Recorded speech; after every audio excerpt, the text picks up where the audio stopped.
મને વિશ્વાસ નતો કે મારે થાય. મારો પગ આખો એલ આકારનો થઈ ગયો. મારું નામ છે ભીખીબેન સુરેશભાઈ પટેલ. હું ફતેપુરાની રહેવાસી છું, મહેસાણાની. હું અહીંયા મોબાઈલમાં જોઈ. મેં મોબાઈલ ફેંકતી હતી એટલે રીલ્સ આવી ગઈ અંદર.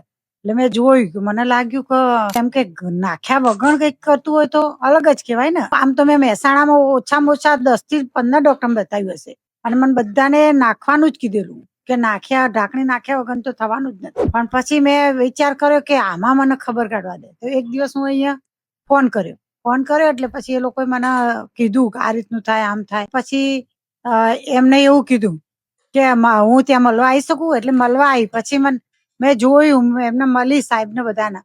સાહેબે કીધું કે તમારે થઈ જશે. મને વિશ્વાસ નતો કે મારે થાય. મારો પગ આખો એલ આકારનો થઈ ગયો. સાહેબે કીધું કે તમારું કમ્પ્લીટ થઈ જશે. એટલે પછી મેં ઓપરેશન કરવાનું નક્કી કર્યું. હમણાં એક દાદા આવ્યા હતા, તે દાદાનું મેં જોયું. દાદાને 6 મહિના પહેલા કરેલું તો એમને મસ્ત પગ વાળીને બેસી શકે.